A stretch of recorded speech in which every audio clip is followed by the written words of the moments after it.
Oi pessoal, bom dia. Vamos dar sequência então. Aula de física agora, tá? Do primeiro ano. Pessoal, semana passada eu postei um vídeo para vocês com a primeira parte dessa matéria de dinâmica, né? Falamos ali das três leis de Newton e falamos também da força-peso, tá bom? Hoje a gente não pedi para fazerem nada, porque a gente vai terminar hoje o conteúdo e aí eu vou pedir para a gente fazer as atividades. Pessoal, a sequência, nós vamos falar de mais três situações importantes aqui. As três leis de Newton ficou claro e a força-peso também ficou legal. Hoje a gente vai falar de atrito, força centrífuga e centrípeta, trabalho e potência, tá? Vou separar cada uma aqui por tópicos, vamos trabalhar cada tópico e no final tu vai entender tranquilamente o que eu quis dizer, tá bom? Vamos lá, pessoal, vamos estar destacado aí na apostila. Vamos seguir lá, ó. Força atrito. O que é atrito? Ah, eu sei, pô. Então vamos lá, vamos entender isso na física. Podemos dizer que atrito é a força que tenta impedir o movimento, tá? Por exemplo, quando tentamos arrastar um bloco de madeira pelo chão, fazemos certa força e sentimos dificuldade de arrastar o bloco, é porque o chão está causando no meu bloco de madeira atrito. Exemplo, tenta empurrar o carro e o carro não sai do lugar. Por quê? Porque alguma coisa está impedindo isso de sair do lugar. Então, sempre que você tenta empurrar, fazer força para movimentar um determinado corpo e esse movimento esbarra em uma certa dificuldade, esse movimento está esbarrando em algo chamado de atrito, tá bom? Independente daquilo que seja, está sendo atritado. Só que existe uma divisão para isso, pessoal. Olha que interessante. Nós temos o atrito estático, tá?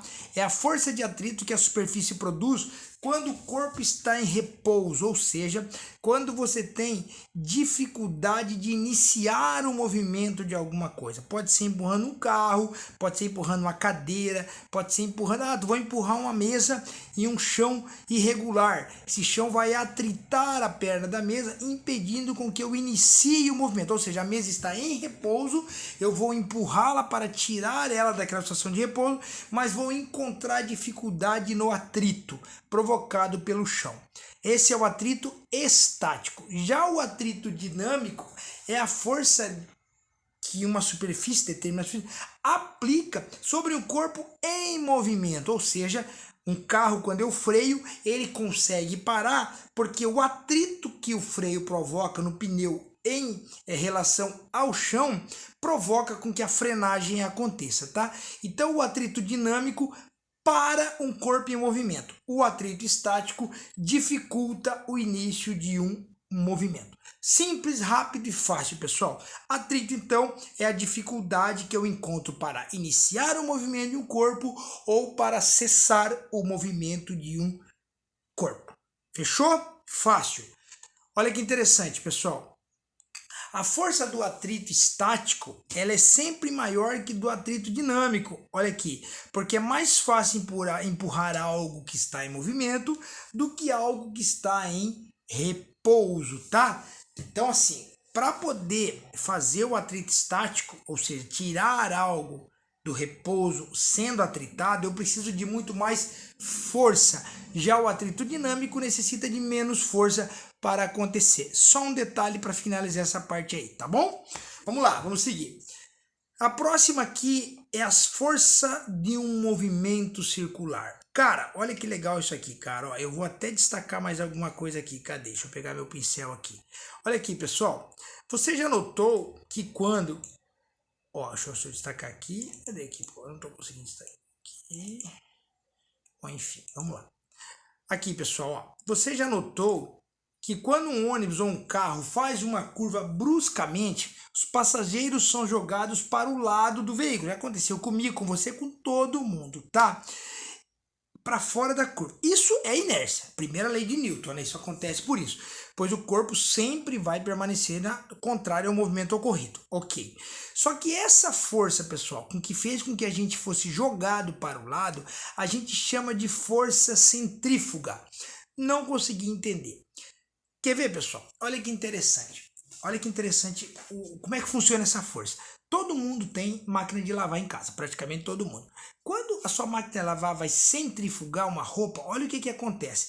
A roupa está toda colocada ali solta dentro da máquina e a centrífuga começa a agir em um movimento circular. O que acontece com a roupa? Ela é jogada para o lado e gruda nas paredes da máquina, entendeu? Então ela é colada, ela faz. Então a força centrífuga é o quê? É um movimento circular que faz com que o corpo que participa dessa força seja jogado para o lado, entendeu?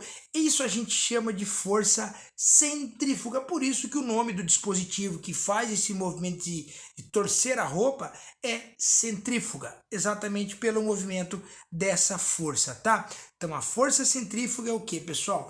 É a necessidade de se fazer um movimento circular com aqueles que participam dessa força sendo arremessados para o lado, sendo colocado para o lado, tá? Mas o que faz então com que esse movimento não se perca?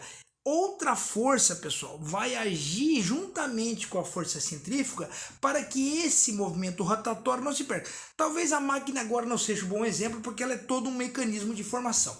Mas eu entro numa curva com o carro, como foi o exemplo da apostila, e quem está dentro do carro normalmente é colocado para o lado contrário da curva. Só que para que eu não me perca na curva, para que eu consiga executar o movimento circular, eu preciso de uma outra força que vai agir em conjunto com a força centrífuga. Que aí, pessoal, eu vou denominar de força centrípeta.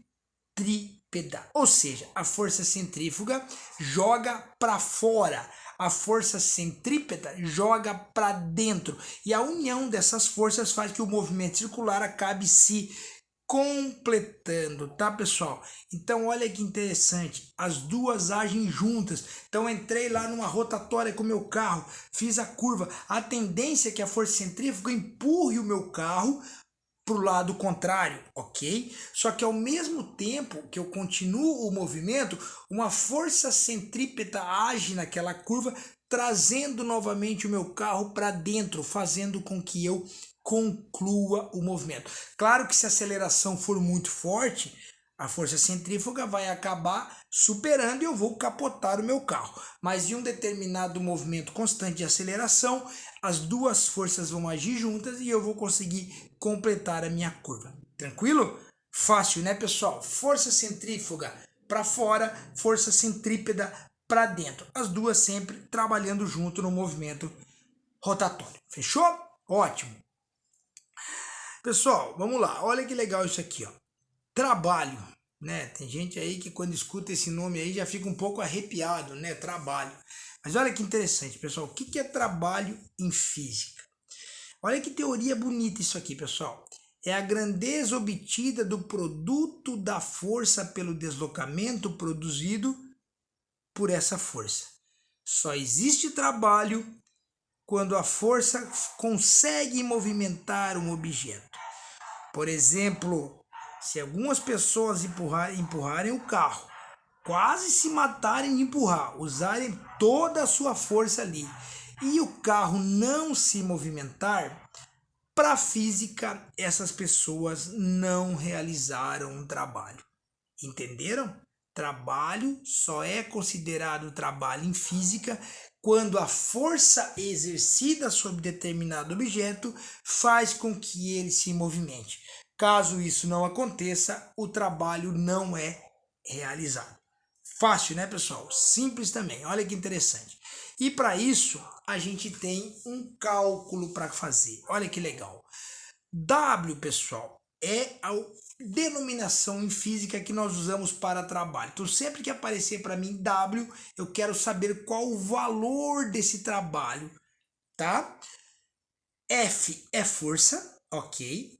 E delta S a gente já aprendeu isso, é variação de espaço, é deslocamento, é o tanto que um corpo vai trabalhar. Então, quando eu quero calcular um trabalho, eu vou pegar a força exercida, vou multiplicar pelo tanto que o corpo se movimentou. O resultado disso é o quão trabalho eu utilizei. Vamos para o exemplo? Olha aqui.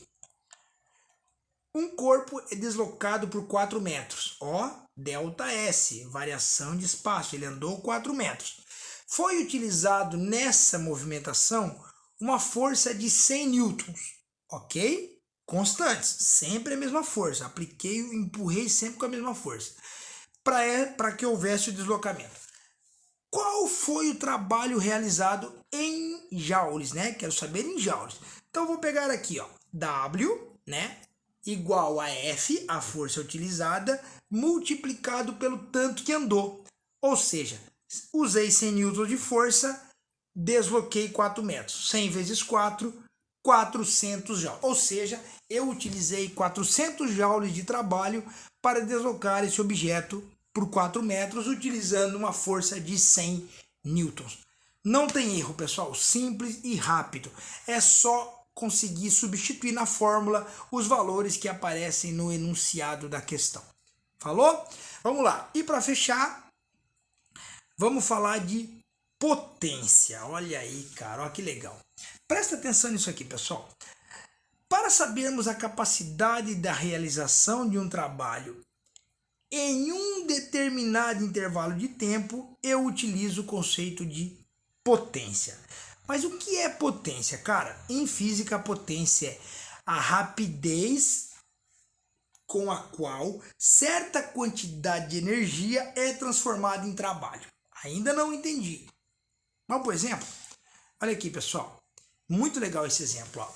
O indivíduo ergue um objeto de 10 quilos em uma altura de 1 metro. O cara pegou um bloco de 10 quilos, ergueu 1 metro. Fez isso em 1 segundo. Pegou, ergueu, tá ali, em 1 segundo. Beleza? Realizou o trabalho? Realizou. Pegou, né? Utilizou força, deslocou o objeto em um determinado tempo. Deslocou, fez trabalho. O trabalho foi realizado em 1 segundo. Então a potência, no caso aí, foi 1 segundo. Ele poderia ter feito o mesmo trabalho, pessoal, o mesmo trabalho, em 4 ou 5 segundos. Ter pego o bloco, ter erguido um pouco mais devagar, ter colocado com mais calma, demoraria de 4 a 5 segundos, tá? Então, pessoal, olha que interessante. Potência é o tempo que eu realizo determinado trabalho. Vou realizar? Vou, mas qual é o tempo? Quando eu calcular o tempo é que eu vou saber a potência que foi utilizada nessa realização. Por isso que eu tenho a fórmula aqui. Olha aí, pessoal. Ó, potência então é trabalho dividido por tempo, né? Então eu realizei um trabalho, dividi pelo tempo e sei o quão de potência eu utilizei nisso aí. Tá? Olha o exemplo, vamos ver se tem exemplo aqui. Cara, nem tem exemplo, mas é isso aí, ó. Tu vai receber lá as informações, vai ver o valor em trabalho, sempre, né, em joules, né, com J em joules, vai dividir por quanto tempo tu gastou para fazer tal coisa, tá? Aí você vai descobrir qual foi a potência utilizada nessa realização. Simples, rápido e fácil. Fechou, galera? Com isso eu concluo o conteúdo de dinâmica. Tem aí coisas para a gente fazer, vou deixar lá especificado no nosso grupo e, claro, damos sequência na aula da semana que vem. Valeu? Até mais, até a próxima aula.